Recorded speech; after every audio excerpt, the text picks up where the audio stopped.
This summer we'll get to drive an all-new Mk1 Ford Escort RS.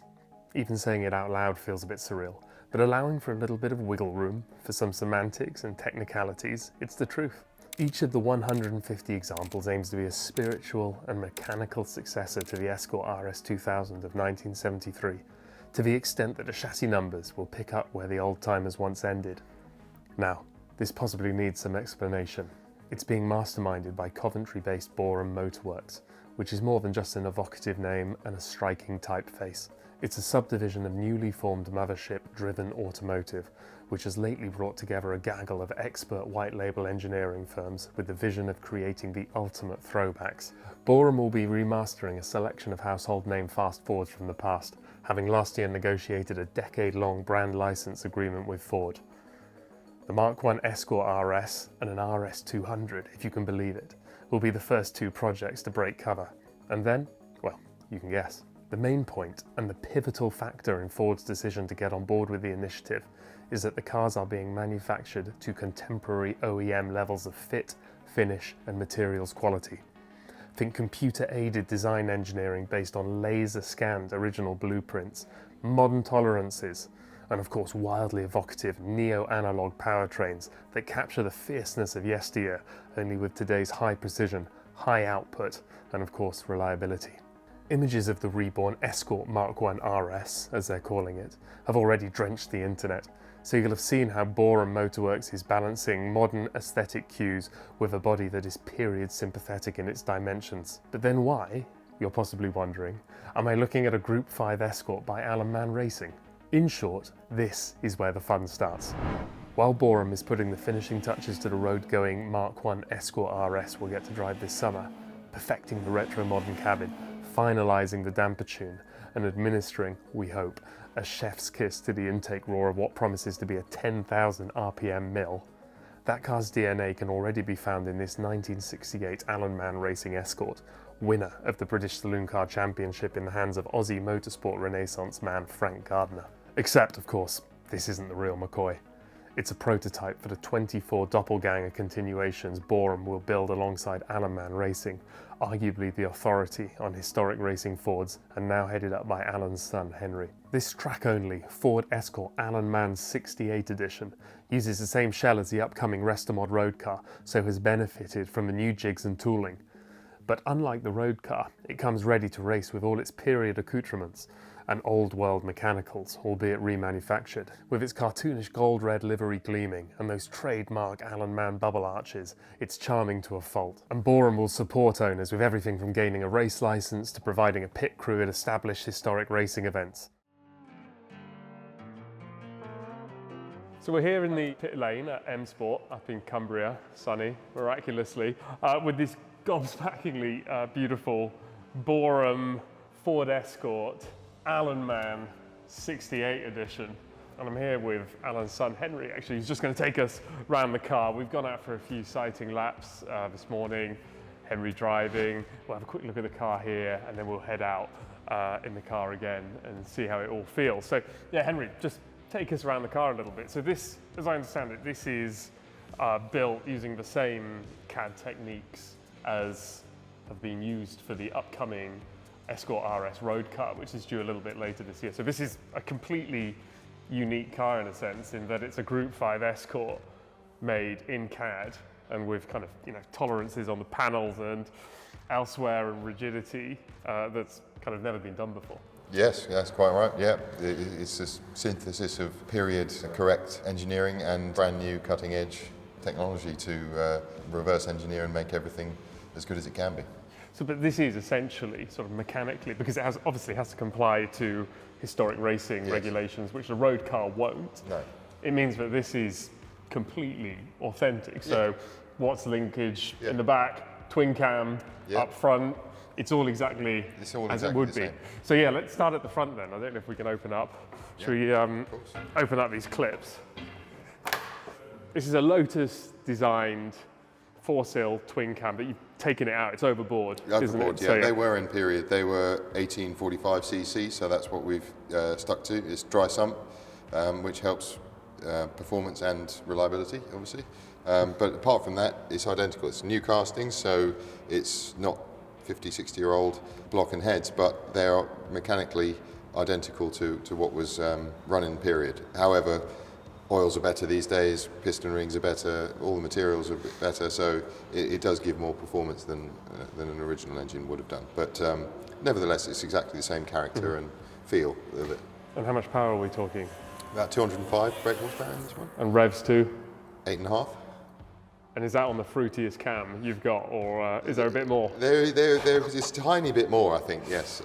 But this, you have to balance endurance, and this particular car would do longer races, up to an hour, and you don't want the leariest possible cam which won't idle and it's a complete nightmare. So, this is, I think, a happy compromise. It's still very, very powerful for a twin cam. So how long will this engine, how long is the service interval sort of between rebuilds? After full track use, it's 15 hours of use, and then it needs a rebuild. But the rebuild won't be desperately expensive. It's valve springs and shells and things like that. It's not new pistons and bottom end, and it's a pretty durable engine. And if you were to go for the hilarious cams, what would the service? Then you'd start going sub 10, I think. Okay. Well, just RPM lifes it. If you're putting 9,000 plus RPM on the engine, then it needs looking at more often. That's the engine. It's coming through a 4-speed box, as in period, essentially. So has that changed at all, or? No. Again, it's the same design. Gear manufacturing technology is improved. Oils have improved. It's better than it was in the day, but it's the same design. Yeah. And then at the back, talk to me a little bit about the rear suspension. Traditionally, an Escort, this is one of the first performance Escorts, this design. So, but later rally cars used a Watts linkage that's attached to the back of the differential housing. But these pivot underneath, which lowers the roll centre of the rear suspension, and it's also got a 4-link, which is standard on performance Escorts today. But it's got a torsion bar arrangement on the back, which is very unusual.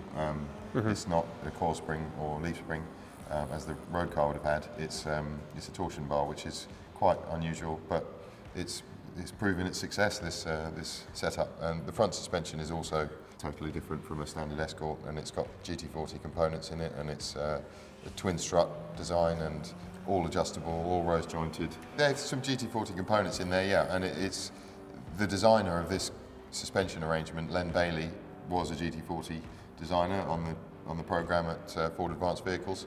He also worked on GT40s for Alan Mann Racing, and he worked on the design of this suspension arrangement. So yeah, it's certainly more GT40 than Ford Escort in some ways.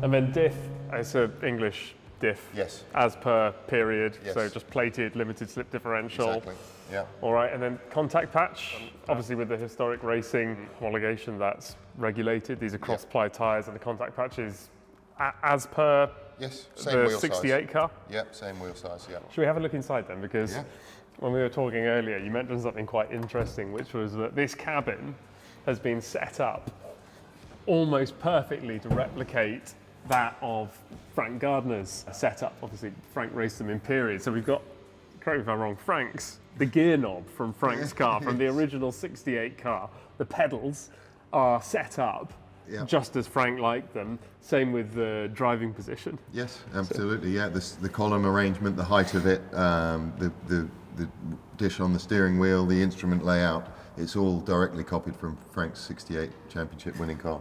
So the road car, when it comes along, it's going to be throttle by wire, isn't it? So they'll be able to remedy some of the kind of offsets and quirks of the period car. But this is absolutely true to the car that was racing in the late 60s. Absolutely. Very cool. So dials. You've got this control panel on the centre. That presumably is largely modern, although the switchgear itself is vaguely similar It's period correct switches, but now you've got to have a electrical cut-off master switch and a fire extinguisher, which they didn't bother with in period. Cool. All right, so we've had to have a go in it. Any final words before we head out on track? How would you, in 2 lines, how do you get the best out of a car like this? It responds to commitment. It probably won't feel very nice at 60%, but then 90 and above, it comes alive, and you can fingertip control it, and You know, that's the charm of these cars, and what hopefully future owners will appreciate is that not only does it give you a ticket to lots of events all over the world, but it is a really rewarding driving experience when you're in my book, at least. I hope you find it the same. So 90%. All right. 90%. Yeah. All right. So, you know, after a few laps, fine. Sure. There's going to be rather a lot of shouting in a moment, so let me tell you a little bit about the driving experience more calmly. These front tyres, cross plies of course, don't give endless grip to lean on, but it doesn't matter because the back just loves to rotate. The car loves to be backed in on a trailing throttle, and then it comes alive, smudging all 4 tyres laterally to beautiful effect. Dry clutch, 4-speed box. And we're out onto M Sports. Rather lovely track. And let's try and get to grips with this. It is cammy, as you probably heard. Doesn't really like to live its life below 4,000 RPM. There's some meat in the steering. Obviously no power steering, unservoed brakes. They really need a bit of a push. Oh, it's just so visceral though. You can feel every little machination of that twin cam engine up ahead of you. So yeah, no TC, no ESP, no nothing. You're completely on your own. Already feels absolutely fantastic. The gearbox, not anything like as recalcitrant as you might think. Gosh, yeah, there's a lot of weight in the steering. It's very technical, this M Sport track. This is where they shake down the world rally cars. In this racing Escort, it's mostly second gear, it must be said. Oh, this engine. Okay, we can now, on these cross-ply tyres, you can just start to feel the tail starting to move a little bit. It's really silky. There's a bit more roll than you might be expecting, because this isn't a restomod, you know, which has been locked down in terms of suspension. It's historically accurate. It does move around a little bit, but it's really communicative, really feelsome, really good fun. 7,000 RPM, and we got this downhill braking zone. Fantastic. This isn't a rally Escort, so it's not quite as tail happy as the Escort could be. It's a Group 5 track racer, but it's still got absolutely bags of adjustability and poise. 8,200 up into third.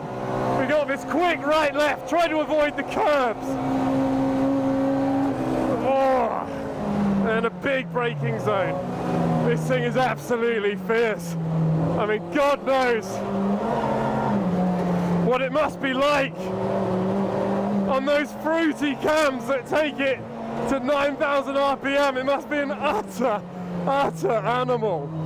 I mean, this thing is hardly for the faint-hearted, but